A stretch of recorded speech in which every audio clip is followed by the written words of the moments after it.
Welcome back to the Strategic Veteran. I'm your host, Adam Peters, and there's a moment a lot of us don't talk about when the uniform comes off and everything that shaped you feels like it belongs to someone else. For Kenny Dupar, that moment didn't come quietly. After 3 decades in the Army, from private to lieutenant colonel, trying to fit himself into the next box, civilian, contractor, house husband, was less of a transition and more like a demolition job. Kenny knows what it's like to stand in Baghdad, sweat and dust caked on, running support missions with the Corps of Engineers and praying for small mercies, like a simple tube of Desitin saving his ass, literally at the end of a brutal night. Now Kenny's mission is quieter, but just as uncompromising. He's trading command for the kind of honest daily work most men undervalue, taking care of his mind, feeding his soul, showing up for his fiance, and writing the next chapter, both in life and in his books. Kenny's no stranger to being shaped by the hard things, but these days he chooses what shapes him. This one's for you if you've ever felt out of place as a veteran, stared down the reality of a new life, or wondered if your story could ever matter off the battlefield. So let's get into it. Kenny, brother, welcome to the show, man. So grateful to have you here, brother. Thank you very much. Yeah, this is a great opportunity. I'm looking forward to getting after it. Let's get after it then, man. Let's jump right in, dude. Where did you grow up and what inspired you to take the journey from private to lieutenant colonel? I grew up in lots of different places. I've lived in so many places it was hard to keep count, but primarily Milwaukee. So I know how to drink beer, lots of beer. And playing cornfields, right? And doing what? And playing cornfields. Playing cornfields. Well, cow tipping, I guess. Yeah, there you go. Yeah. But I've lived all over the United States, and now I live in East Tennessee. Thank God. It's so much nicer than I was coming from the Pacific Northwest, and there's just mountains of stupid everywhere you want to look out there. But where were you at? Seattle land. I left Olympia to move to Florida in 2020, so I know exactly what you're talking about. The PNW is a great place, except for the people and the politics. Yeah, and everybody wanted to live there, so the traffic is poor. Oh, it's terrible. And I couldn't buy a house because the house that I got in East Tennessee in Seattle land would be 2.5 times. Easy. Yeah, you're not touching a 2-bedroom, 2-bathroom house. And yeah, I was in Olympia, so further south, but it's still like $750,000. Well, you were at Fort Lewis, right? I was, yeah. Sure. Yeah. That's where I first started selling my book in front of the PX out there. Nice. As a vendor, yeah. So I think I can count on one hand the number of times I ever went to that PX in the 10 years I lived up there. It's not a good PX. It's really not. But I'm excited, man. What inspired you to actually join the Army? I've been practicing this answer.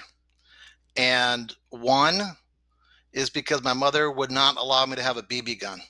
Like Ralph in A Christmas Story. Yeah, you shoot I'm not your kidding. eye out. I'm not kidding. They gave me like this little fake gun. They gave me a fake gun, and I went outside with my friends, and I was just ridiculed like crazy. And I was like, "Well, I'll show you," And but I was in college. I was a freshman, and I drank a lot of beer, and I failed a 5-credit calculus course. And it was like, wow, I'm not going to be able to get into the College of Business or just about anything else. I don't know what the hell I'm going to do. So, but I knew I needed discipline. And I had a military tradition in my family. My father was a naval officer. His father was a first sergeant during World War I. So he was an E8, which was at the time the highest enlisted rank. Yeah. It was such a while ago. He actually fought in the Philippines.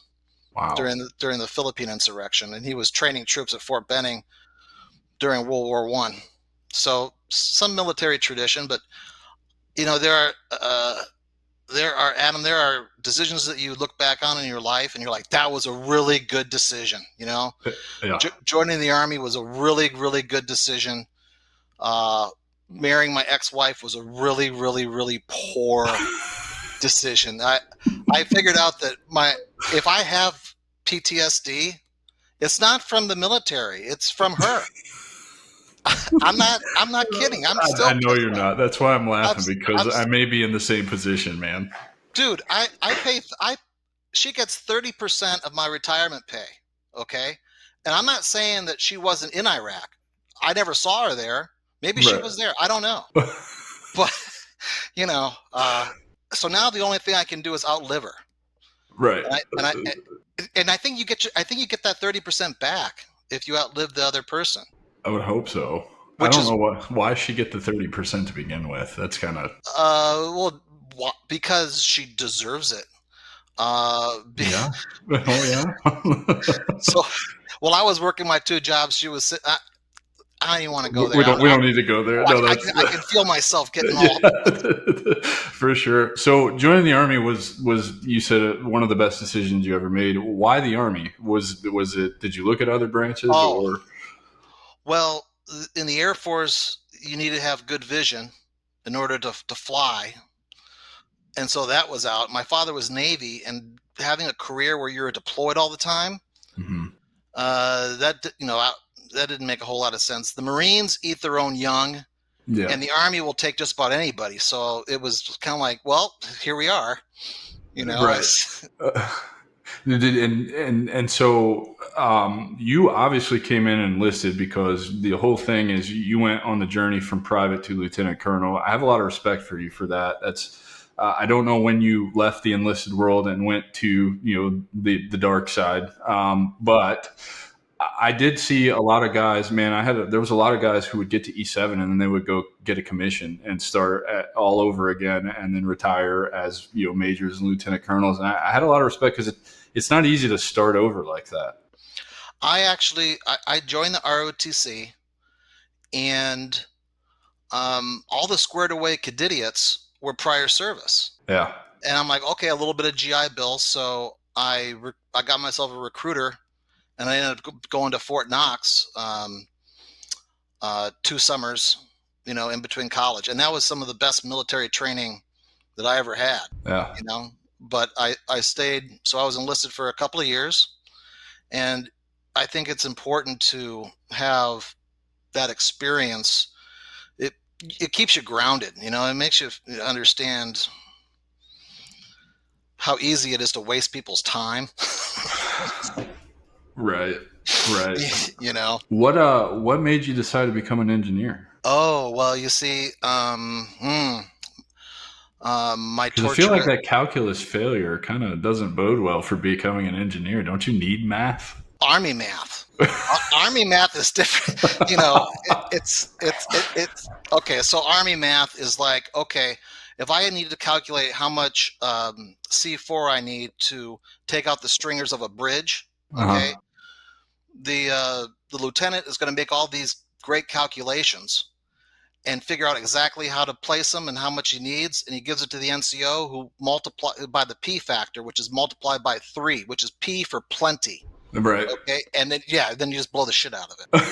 So So there's did you just err on the side of multiply by 3 and you're going to be fine? well, the NCO is going to multiply by 3 because he's hoping that the lieutenant's math is correct. But why take the Why risk? trust that? I don't trust lieutenants. Yeah, exactly. No, Well, I get it. sometimes. But But so but but I was branched infantry. I wanted active duty Army, and the Army downsized after the first Gulf War. mhm. The first game of the doubleheader, the Army downsized from 16 to 12 active duty divisions. And it was the first time in 20 years that a brand new butter bar could request active duty and not get it. So they gave me reserve infantry. And I really liked the infantry stuff. I was in a baby ranger company, they called it. So it was orienteering and rappelling and 5 mile ruck runs and stuff like that. And it was cool, man. I really enjoyed that stuff. But I realized that competing with other men, as far as being physically tough, eventually I was just I wasn't gonna make it. And Yeah. um, so I got commissioned, had nothing, had no plan B, right? No plan B at all, and did some variety of pursuits. But I found a reserve unit that was the engineer outfit, and the battalion commander said, "I'll send you to engineer officer basic course. We'll change your branch to engineer." I said, "You can do that?" He's like, Yeah. "Yes, we can do that." So for years, the Army thought I was still infantry, but I never went to infantry basic. I Really? just, yeah, I've been doing things my own way. You There's know, nothing they wrong with that. they play their games, I played mine. So I mean, Yeah, for sure. So did you stay reserves the whole time? I was 30 years in the reserves, and 8 of those were active federal service. Mm-hmm. So the way I describe it is that after 17 years, I was mobilized, deployed to Iraq for the first inning of the second game of the doubleheader. And I came back and I trained troops for the next 5 years, and I consumed coin. You Mm-hmm. know, I outlined the book. I just lived counterinsurgency stuff. But I had to go back. So I volunteered to go back to Iraq for a second deployment because my first deployment I did things that were very scoundrelly, and I had to like get my street cred back because you get those active component. Now I was at Fort McCoy, which is you get a lot of guard units and stuff like that. But the active component guys, you guys didn't have a break. No, I we mean, didn't. how many deployments did you have? 4. Four. How, Yeah, how 12, 16, 12, and like 9, 10, 11, something like that. I have almost 50 months of combat time. so how much dwell time would you have in between? I never had more than 11 months of dwell time. Yeah, that's just nuts. Yeah, and in fact, it was after I came home from the fourth one that the Army, in all their infinite wisdom, decided to put caps, like mandatory 12-month dwell time. So I was like, oh, now you want to do this on my way out the fucking door, Sure. you know? So yeah, you're right. We didn't have a break, and I love that you're talking about this because you said you went the first inning of the doubleheader. So I assume you were there either for like OF1, the invasion. Is that when you were there? Yeah. Everything was different then because I came in 03. I got to my first duty station, which was 27 Infantry at the 3rd ID, about a month, I'd say, after they came home from the invasion. So life for me as a private was terrible. It was awful. As an infantry guy, it was horrible. However, all the tactics were still conventional warfare. We hadn't moved into coin yet. So like you talking about eating, sleeping, breathing coin and kind of having that experience of the invasion, I got to watch all of that stuff change. My first NTC rotation was traditional, like battle space operations, traditional fighting. And then every different field problem and training center rotation after that moved into coin, and I got to watch all the training and the way we fight evolve and then eventually start to come back to conventional warfare. Yeah, well, that's the way the cycle works. Force on force is how we want to train. It's how we want to fight. Counterinsurgency is the hardest form of warfare that there is. Um, it's like the American Revolution. Mm-hmm. Britain was fighting a counterinsurgency. Mm-hmm. Eventually, they ran out of money. They just couldn't sustain the effort. Mm-hmm. But they're like, okay, we'll come back in about 25 years and kick your ass again. Don't worry about it. But for right now, uh, but the thing is that if you win the war, you're the patriot, Mm-hmm. right? If you lose, you're the insurgent. You're the bad guy. But we started off with, I don't know. I mean, the counterinsurgency effort for us started immediately because that's why we were there as engineers. We were building BIOP Yeah. and building all the entry control points and the life support areas and doing all different kinds of support missions. So in that vein, it's like, okay, what does the host government need? Right. And so right off the bat, it's like, well, let's rehab some old police stations. Let's help them with their border security. Let's help them with building schools Mm-hmm. and just the whole gamut. And it just lasted forever until Barack Obama said, we got to get the hell out of here.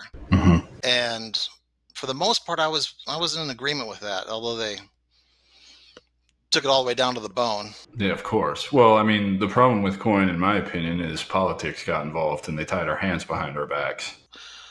How's that? Explain. I mean, just looking at like the ROE changes over the course of my 4 deployments, it's like, how the fuck are we fighting an actual war? Like, I actively have to be getting hit by bullets before I can return fire at you at this point. You know, like that kind of shit. Like, we're worried about the wrong things when I really feel like we could have gone in there and just wiped them off the face of the earth. We could have won easy. I thought George W. was going to rename Iraq New Texas. You know, I was like, why don't we just take this shit over? You know, Seriously, right? but it's they've been there for thousands of years, and it's amazing that they don't have like spaceships and stuff. Like if you have a civilization for thousands of years, you'd think that you'd have your shit together. But That was it's so that's fucking the hot. It's yeah. so fucking hot that you can't do anything. And that That's the other mind blowing thing to me. It's like, man, you walking around Iraq in particular. Every house seems to have a satellite dish. They've got cars, yet they don't. They still walk out of their back door to pop a squat and take a shit. No running water. There's shit troughs run right through the city center. Like that blows my mind. Like this is where civilization started, and you haven't evolved at all ever. it's a mix. It was a weird mixed bag, man. It's in the culture is very, very, very different. I spent a lot of time in my book trying to.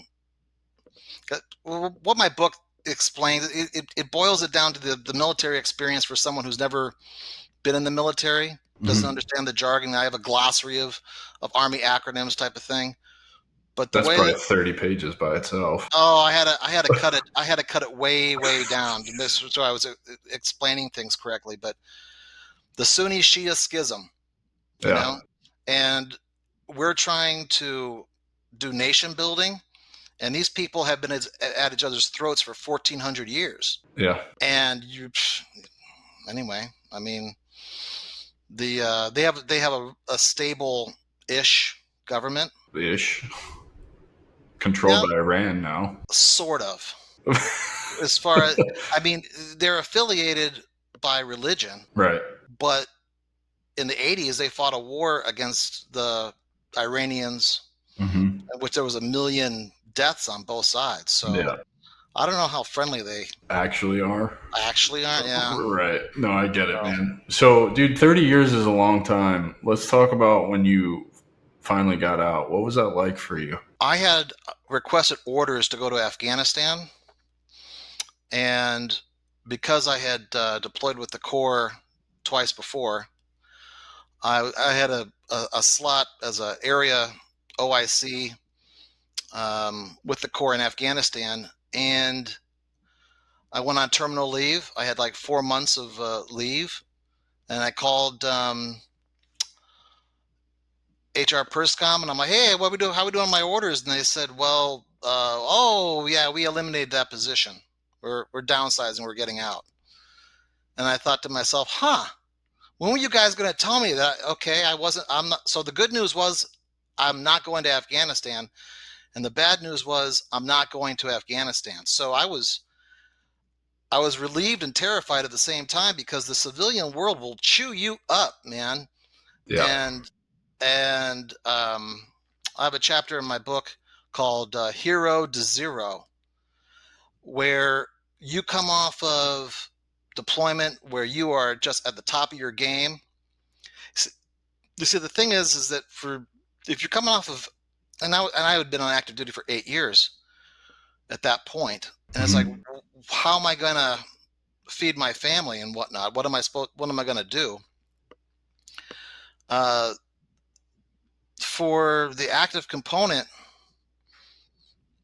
you don't have that side by side job. You don't have that that civilian component. Right. But I was working in the trades, and I've been laid off like the day before Thanksgiving. Before, it was like feast or famine. Right. So I was pretty terrified. Yeah. You wake up in the middle of the night and with cold sweats, thinking about health insurance.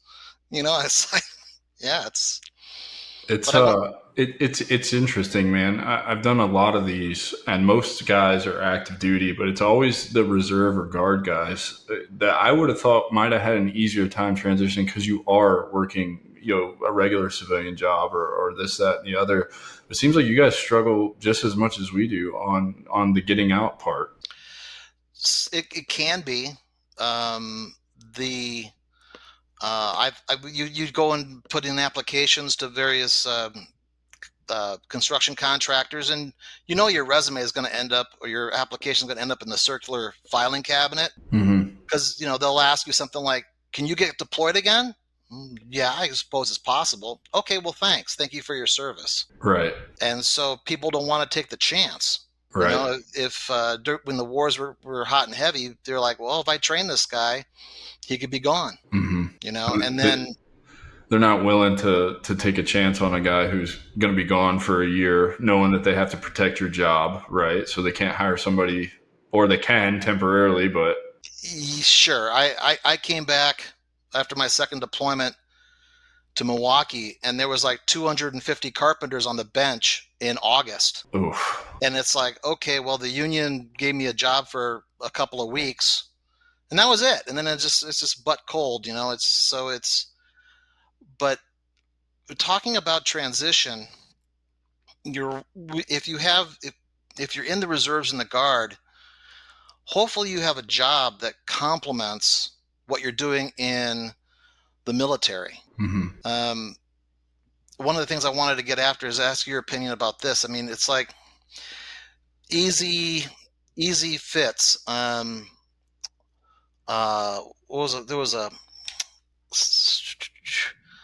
I was taking some notes, listening to some of your podcasts, and a SkillBridge. Yeah. Well, if you were in the MP unit, going into law enforcement would make sense. You would think. Medical to medical, right? Mm-hmm. Engineer, construction, transportation, logistics, right? Everyone's crazy about logistics. The United States Army is masters at logistics. Oh, yeah. But when you're an infantry guy, let me ask you this. What is besides the fact that you're never going to miss a day and you'll always be on time, right? And you're going to work hard. Other than that, what is the skill bridge from infantry or There's not one. There's not one. Armor, artillery? Nope. That's just it. Because you can't I shoot people in the face and I'm really good at on a resume. It doesn't work. There's nothing comparable in the civilian world to what you're doing. And even, the example you gave of MP to cop, I know MPs that struggle to get jobs as cops because the longer they are an MP, the more bad habits they have that they have to break in civilian policing that they don't want them. Actually, no more infantry guys who become cops than MPs. I wonder why that is. That's a good question. I don't know. I think maybe because you're more malleable, you don't have the bad habits. You're not trying to forget military law and come into civilian world law. I think maybe that has something to do with it. I mean, typically infantry dudes, unless you're like me and really broken and having a surgery every year, you're probably pretty physically fit. So, you can fall right in there. I really don't know. I don't know what it is. But to your point, what is a good skill bridge for all the combat arms guys?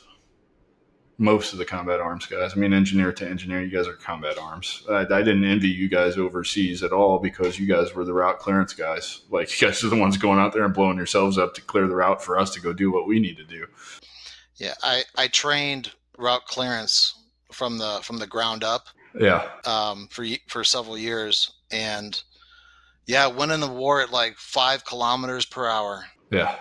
You have a whole chapter in your book called "Why I Stole a Bulldozer." I bet that has something to do with route clearance, doesn't it? Oh no, it has nothing to do with route clearance. Really? Because I remember taking the big D8s out and just plowing over, just running over IEDs. Just let's go, let's get this done.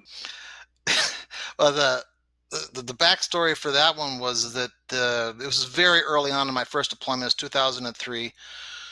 We just got to BIOP. We're making life support areas, and my S3 said, "Hey, Kenny, I got a good one for you. There's a up-armored D9 in the railroad yard in central Baghdad. It's not far. What do you think about going to get it?" And now, this is the joke of the war. This is the best joke of the war. So yeah, I asked a stupid question, whose is it? And the major said, well, it says Caterpillar on the side of it, so it's America's. go get it. And it's like, okay. I mean, I really don't care. It's like, I'm in Iraq. What are you going to do to me? Right. You're already trying to kill me. Life is already, I mean, yeah. So then I learned, if you're going to steal something, appropriate something, if you do it in the middle of the day when it's 120 degrees outside, nobody cares what you're doing. Yeah, they're looking at you stupid because you're out in the hottest part of the day. Right, because all the metal is just blazing hot, and the mechanics came in there and they got some ether in the carburetor, and they were able to get that beast going. And we hung $30,000 worth of parts on it, and we gave it to a Marine Corps unit because they had one, and so they would use these up armored. I don't know. It was that variant. The Israeli military refers to as a teddy bear. So when they were going into Gaza, right, you would see their up armored D9 high tracks, because it's going to go through anything, and you can knock down buildings. You just knock out one corner, knock out the next corner, and then you just drive over the building. And the point is that all the smart insurgents have run away by then. Right. So the answer is, why did I acquire this? It was to save the lives of American Marines. I love it. Yeah. Man. Anyway, but that's the kind of weird shit that I did in my first deployment, where I had to go back to somehow atone for my sins. Anyway, let's get back to the SkillBridge question. I don't have an answer for that, man. I am still. It's why a large part of why I do what I do now. I don't fit in society's box. There's nothing really, as best I can tell, that entertains me in the civilian world coming from the infantry. I want to make my own fucking rules, and I want to do my own thing. I just want to do that. And I'm having a lot of fun doing it. And so I really don't know what we're supposed to do. Everybody talks about you can translate leadership and problem solving and adaptability into resume bullets that can land you a job. But it's like you're sending an infantry dude who is used to walking 25 miles a day and, have foul mouthed and, very immature for the most part. And you want me to go sit behind a desk and be a project manager or a program manager or that just doesn't, I don't think that translates well at all. The employer is going to look at you and say, what skills do you bring to the table right now? Maybe you're going to get some training, but it's on the job training. So getting your foot in the door. But okay. One of the things as far as transitioning is concerned, I think should start from the very beginning before you go into MEPS, I mentored a few kids who were joining up, and I would tell them, when you go and you get your ASVAB, get the best job that your score qualifies you for. Yes. And I told that to a kid, and the recruiter said, "Who told you that?" That's good advice. Yeah, you should. Why not? When I went to MEPS, I wanted infantry. That's the same. I want infantry, and it was 45 minutes left at a Friday afternoon. They're like, "Well, we don't have any slots, so you can either come back or watch this 5-minute video on tanks. You want to drive a tank?" I'm like, "Okay, sure, right, yeah, that's great." I wish I would have had a U when I went to MEPS, because my ASVAB was, I qualified to do anything I wanted to do. It would have been more beneficial, just given my career, to have picked something that would have translated well into the civilian world. I could be making a shit ton of money as an intel guy somewhere right now. You know what I mean? Yes, I think so. Another big thing is I never had a mentor. Yeah, I never found myself a mentor. And I look back at my career and I'm just like, I was just figuring things out on my own. And when they would have those, what's that, TAPs? Yeah, TAP. I mean, I was like, yeah, you're going to spend a half a day. And it's like, I already know what I'm going to do. I'm going to go back home and I'm going to call the union and I'm going to go pound nails. Yeah. I'm going to go bend nails. I'm going to do drywall, and I'm going to make money, and I'm going to hate my job. Is that what you so we're getting to the bottom of this now. You just said, I'm going to hate my job. So that's not what you wanted to do. Nobody ever sat with you and took the time to tell you, hey man, you should really think about what you want to do on the other side of the military. and then maybe like figure out how you can make money doing that, because everybody I think can make money doing something that they love. I don't know. Maybe.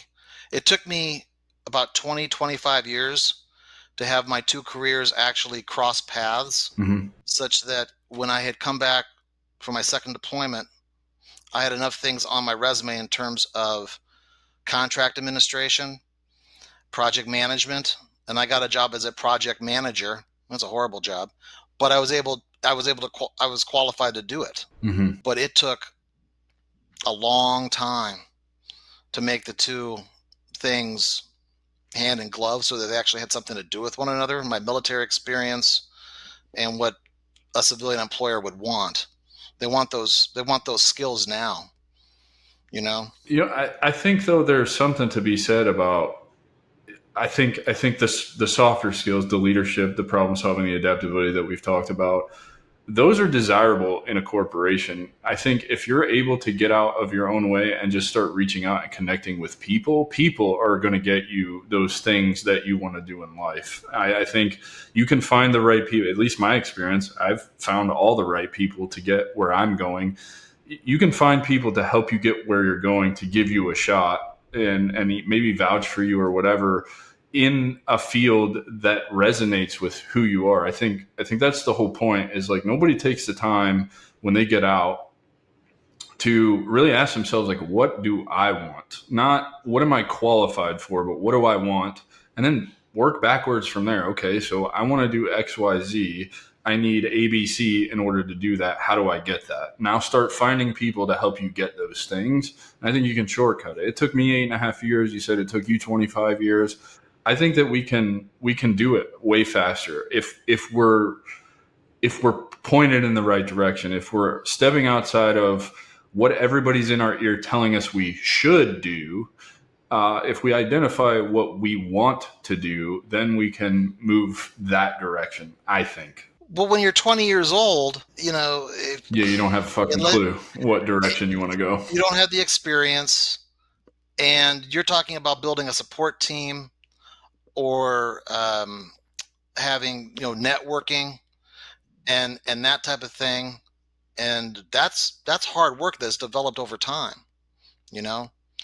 and those leadership skills that the corporate world wants. It's very intangible, and it can almost be difficult to describe. You went back and you got your GI Bill, and you went to school, right? Yeah, I did. I went to flight school first, exhausted my GI Bill doing that, and then used voc rehab to get my bachelor's in business and psychology, because when I was thinking I wanted to be in aviation, I wanted to fly international private jets. Getting a bachelor's is what would have made me competitive, because those are pretty sought after jobs. If you don't mind my asking, what happened? Why didn't you? I burn out. I didn't. So when I joined the Army, I actually was told to fuck off by the Navy and the Air Force. I've always wanted to fly. It's like always my dream. I wear glasses, obviously, and I have my whole entire life, literally 39 years of my life, and I'm 40. So I've got terrible eyesight. So, they basically, you just laughed me out of the room. Like, you don't have a shot in hell at flying for the military. So when I got out, I found out that I could go to flight school, because all you need to do is be corrected to 2020. And I was sold on that. It cost me a lot of money to get a medical, to get even into flight school, because, PTSD, TBI. When I went to flight school, that guy, you might have been in Washington at the time. You remember the guy that stole the Q400 and took it on a joyride and then crashed it into the side of the mountain? I think so. Yeah. So I started flight school shortly after that happened. So the FAA was really concerned about guys like me with combat experience getting in an airplane and putting people's lives in danger. So I had to pay like $15,000 to go to a neuropsychologist. I had to go see a therapist for the first 2 years. I had a medical once a quarter to make sure that everything's right in my head and I'm okay to fly. But nobody told me what flight school actually was, like what that career entails, and how much nepotism is involved in that career field, right? So think about, most of your senior pilots have kids. Their kids have been in an airplane since they were knee high to a grasshopper. They know everybody, and aviation is very much a who you know industry. It's also based on seniority. So I was competing with 16 and 17-year-old kids in my flight school to get to the regional airlines with seniority numbers. Also, they knew everybody to contact for the low time jobs that build the time. What I found out about flight school is it's a lot of maneuvering in a box in the sky, and I hated it. You're in a tiny airplane. You spend about 200 hours doing slow flight, stalls, chandelles, lazy eights, all that shit. That's what you do. It's not flying long distance point A to point B, and like I thought it was going to be. And so I burn out because I went from private to commercial in about 18 months in Washington, which isn't easy to do because the weather is always shit. So the writing was on the wall for me, man. Like every 6 months at the airlines, you're going to take another check ride. Your career depends on it.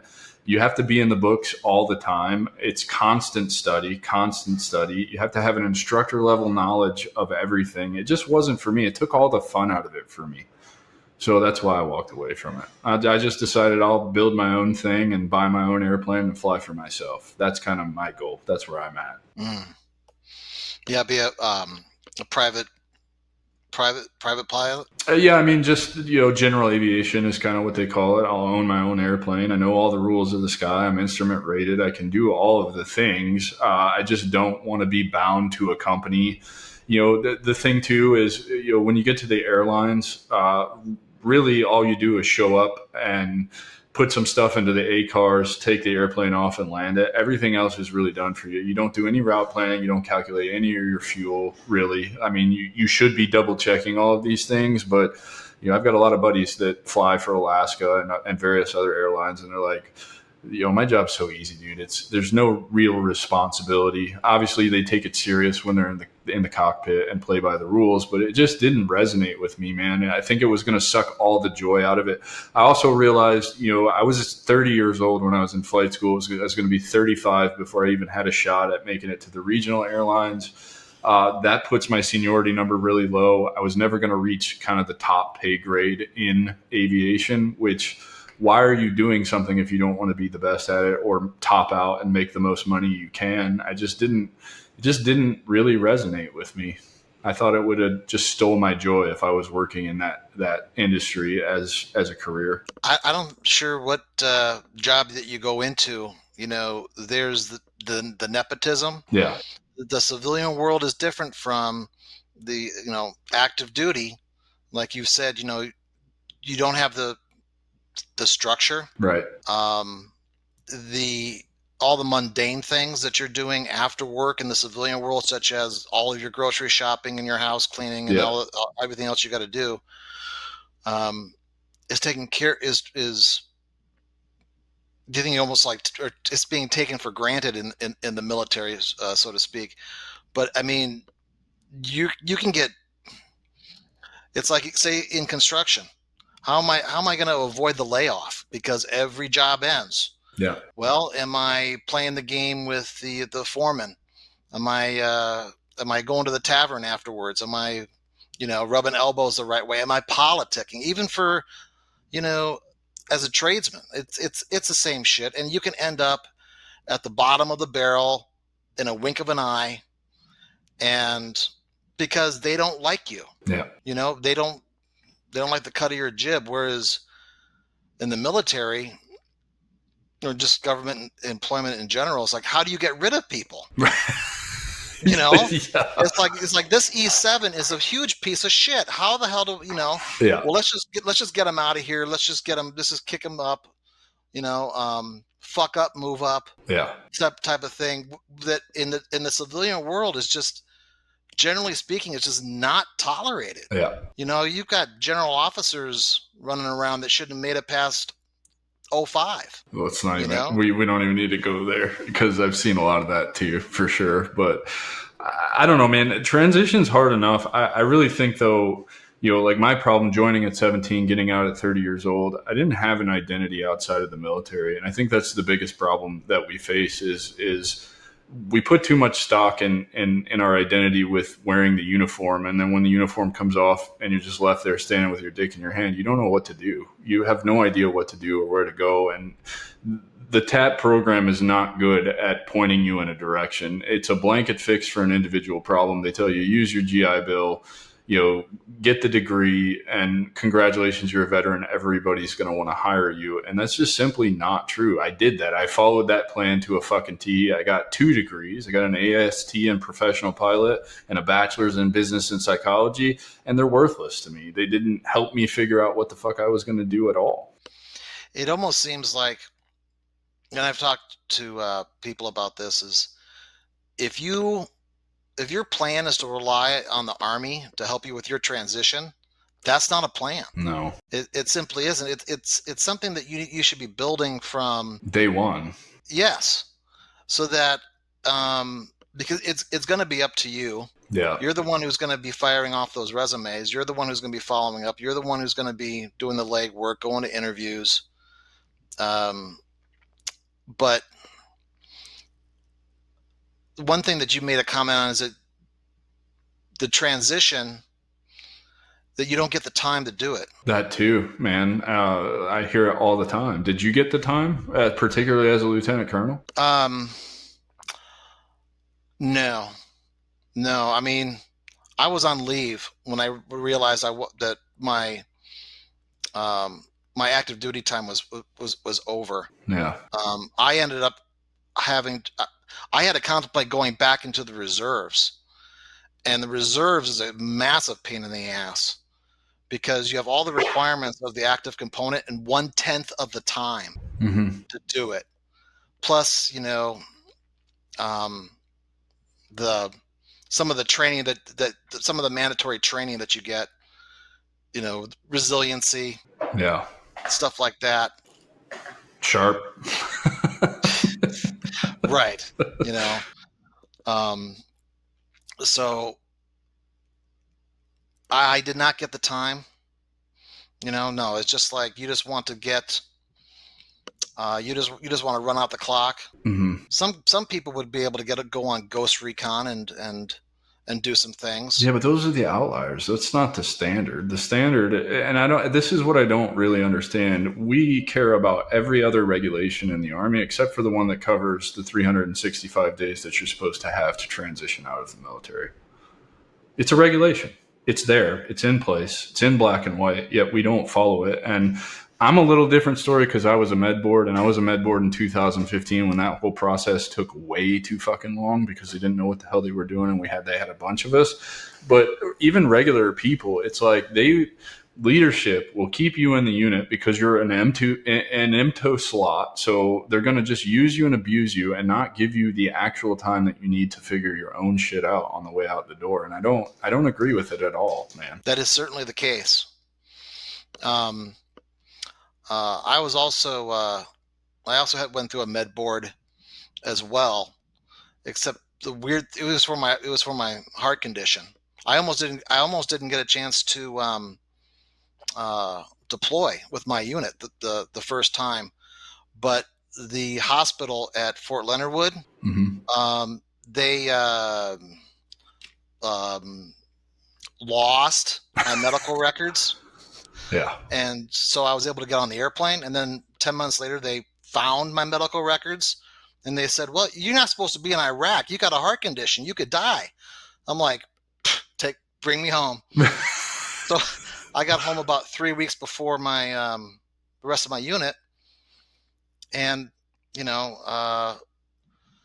what do they call that? The broke dick company. Back then it was Warrior Transition Unit. Is that what you're talking about? Yeah, we called it something else at the time. Med Hold. We just called it Med Hold. Yeah, I remember the WTU because I take a lot of inspiration from the WTU. That's how I think we could fix the transition program. How's that? I think that if we can stand up a Warrior Transition Unit for all the people that are hurt, where their sole responsibility, the whole reason they set that unit up was so that you do a PCS, so you're off your unit's MTO. Your only responsibility is to go to all your doctor's appointments and get out of the Army, right? Or whatever branch of the military you're in, if the other branches had a WTU. Why don't we just stand up a transition unit? So day 366, you PCS to this transition unit. Day 365, you meet with a counselor, a coach, a mentor, somebody to figure out where the hell you're at. And then the next 364 days, you work towards everything that you need to transition completely unbothered. Now it's putting the onus on you to transition correctly and follow these steps, figure out who you are, what you want to do, what you need to get that accomplished. No leadership can intervene over here from your old unit and have you leading squads and field fucking problems until the day that you are supposed to go pick up your DD-214 or whatever. I really think that it would fix a lot of things. One thing that impressed me from one of your episodes was the conclusion that the outliers with recruiting, Yeah. that it is the people who, the parents who have been prior service, who know how hard the transition is, Yeah. that if you were to fix transition, You fix the recruiting problem. you fix recruiting. Yes. Yes. Because at that point, you don't have anything holding you back. Well, In other words, you force people to have a plan, and thinking to this 20-year-old right off the bat, okay, you're not always going to be in the military. And well, boy, our identity gets wrapped up real quick with what we do for a living. mm-hmm. It's like if you ask somebody, tell me about yourself. Mm-hmm. Oh, well, most American men are going to start saying, well, this is what I do. This is how I'm not telling you about myself. I'm telling you what my occupation is. Right. Because it becomes our identity. Because holy shit, I mean, in the military, it molds you in so many different ways. Yeah. You know, you get off, I mean, you end up hating civilians because they're just so slow. Yeah. And yes. for a lot of different for a lot of different reasons. Yeah. But yeah, I think if you fix transition, it would fix recruiting. But if the needs of the Army and the combatant commander, and they need guys to be running and gunning. Mm-hmm. And so that goes back to my first question. What do the combat arms guys, the guys that are taking practically all the risk, with the op tempo is certainly so high, and then I like my brain. I like noodling about it, but I mean, I don't know what the. Well, I think it's a good idea as far as the warrior transition unit is concerned. I was in Medhold for only 4 months, and it came back I was worldwide deployable, because for me personally, my heart condition improved a lot in Iraq. Yeah. No beer at the point of a gun. Right. And it was like a spa. I slept great. And I came back healthy. I lost weight. Yeah. And my wife wasn't yelling at me. I mean, I remember being in Iraq, and I was like, this is so nice. I don't have a woman that's like yelling at me, telling me I'm a piece of shit all the time. Man. It was good. It was good. I liked it. There was no one yelled at me.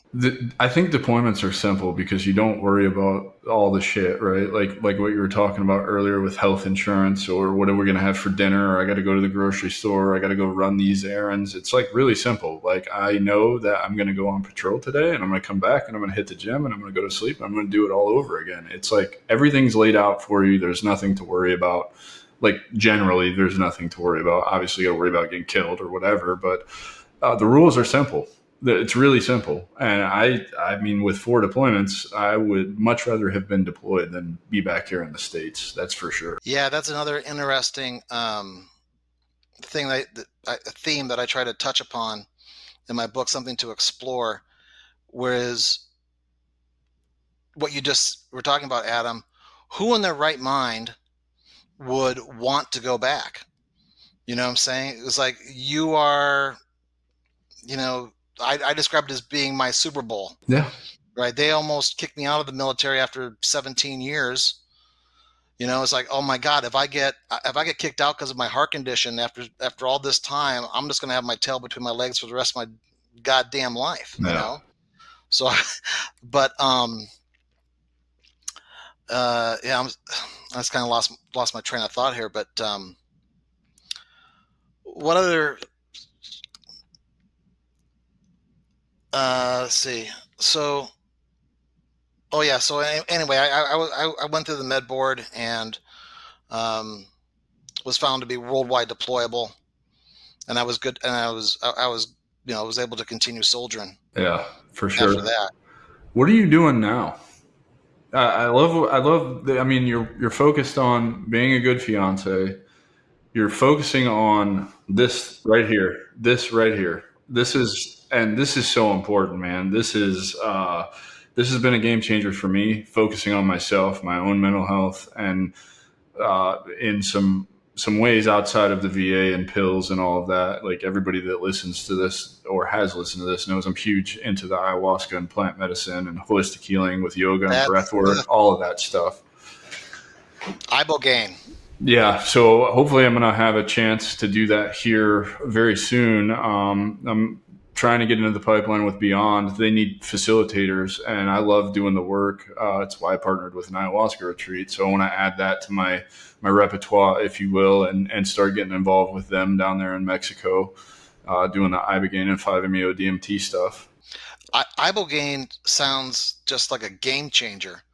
Um, I don't doubt that it hasn't been deployed because are you get, can anybody make money off of it or not? Uh, this is America after all. But the fact that it's been around for 50 years, um, Rick Perry, the governor Mm-hmm. of Texas, has made it his personal mission in life.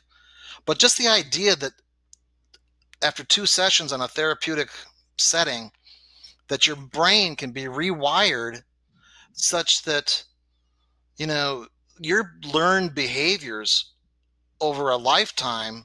Vanish. Why I'm from Milwaukee. At 5 o'clock, without even thinking about it, I walk to the refrigerator and I grab a can of, well, hopefully not Miller Lite, but or Coors Light, not Coors Light. I'm still embargoing that shit. But how come I'm doing that, Right, right? And I'm doing 12-ounce curls. right. Well, because I've always done it. Yeah, And if there was something that all of a sudden be like, I don't care anymore. yeah. But I think that has I have some hope. I have some hope for that. There's a ton of hope, man. I'm on the same vein as you are. I'm really hopeful for that. iBegin's a little bit scary because it's definitely one. I mean, it's got some serious consequences if you don't get it right. So I really think that if you're gonna, Really, oh yeah, iBegin. I mean, when you're in an iBegin session, you're hooked up to monitors. There's medical professionals who monitor you through the whole experience. All of that, like it's really serious. It's not like ayahuasca. No, I don't think anybody's ever died ingesting ayahuasca and going through an ayahuasca ceremony. However, ibogaine can actually kill you if it's really. not done professionally and with the right care and all of that. And then, as with everything, ibogaine, bufo, ayahuasca, psilocybin, ketamine, MDMA, all of these things, it's not just about taking the medicine. It's also about learning how to integrate the lessons into your life. That's really where you make all your money with this stuff is, it wasn't, I just went to Peru. I sat in 3 ayahuasca ceremonies and my life changed. It was a lot of work on the other side of it, a lot of group calls, a lot of exploring emotions and integrating lessons from, the ceremony into my life, into daily routines, habits, patterns. A complete kind of like what you were talking about. It rewires your brain. It creates new neural pathways, but only if you are willing to, set those routines and be disciplined in following those routines and all of that. So like even to this day, I start my mornings with a 4-mile walk. I lost 100 pounds after my ayahuasca experience. Went to Peru, 321 pounds. I weigh 216 pounds this morning or some shit like that, right? So Wow. everything that I built with this personal brand, the plant medicine retreat, the All Set Technologies, my AI company, all of that stuff happened because I integrated all of the lessons I had learned from my first ayahuasca experience into my life. I built new routines, healthy routines, a lot of times not even knowing why I was doing them, which is really the fascinating part of all of it. It's not like I came back from Peru and said, I'm going to walk 4 miles every day. I'm going to stop eating and I'm going to, change my whole life. It just started to happen. And I continued to build on those habits, adding more and more into my life. And so, I mean, it's a conscious thing to sit down and close your eyes and try and turn your brain off and focus on meditation for 20 minutes a day. It's I don't want to walk fast every morning for 4 miles, but I force myself to do it because I'm better for it. You know what I mean? Yeah. To answer your question, what am I doing now? Yeah. And how do I practice the YMCA model, mind, body, and soul. Keep it simple, stupid, right? So as long as I'm exercising and I'm trying to take care of myself, and at my age, well, I'm 57, but anytime that you're taking care of yourself, you're doing a good thing. Yeah. And then the mind is do something creative, you Yeah. know, keep yourself, keep your brain working, Mm-hmm. just, and then the soul thing is, I consider myself I like to call myself an amateur theologian. And so that's how I keep myself balanced. And I am researching my third novel. And like I said, I just moved to East Tennessee. So there's a lot of setting up shop, setting up the house, and painting everything within an inch of its life, and just doing all the maintenance. And my fiance is still working, so God forbid I don't have dinner on the table at 6. You know what I'm saying? I gotta. Right. I I'm love also it. I'm also a pet parent. Yeah, there you go. So for me, the creative juices is important. Just like when I wrote my first novel, Scoundrels in Iraq, An Engineer's Adventures. For me, it was my kind of it was therapy. It's I, so cathartic. Yeah. I started writing my vignettes, like why I stole a bulldozer, the White Don King of Baghdad, the Russian embassy, and the diaper rash miracle. That's the Desitin story. That's a Desitin story, yeah. And the fact that I stowed away to get to Iraq the first time, anyway. I was just doing just bizarre shit, and our unit was like, I described our unit as being the best builders in Iraq and a criminal organization masquerading as an army unit. I mean, they were, but for the first time in my life, I was sitting at the cool kids' table at lunch. Yeah. Because if you weren't under investigation in our outfit, you weren't shit, you know? and still people tried to, smuggle AK-47s back home Oh and yeah. got busted for stupid shit. Yeah. But Yeah. as long as you're not trying to personally gain by your misadventures, right? As long as you can say to some colonel, well, I was doing it to help the unit. Okay. Right. All right. Uh-huh. Maybe. It's a good And by excuse. and besides, you knew about it before I did it. Right. Right. Yeah. Man. High cover, man. That's important. And don't get caught. That's it. Not getting caught is extremely important.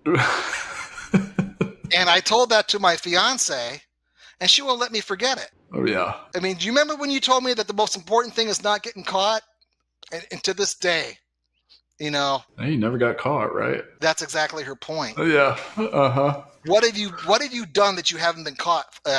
We don't need to go. You don't want to open that can of worms, but oh man, it's too late.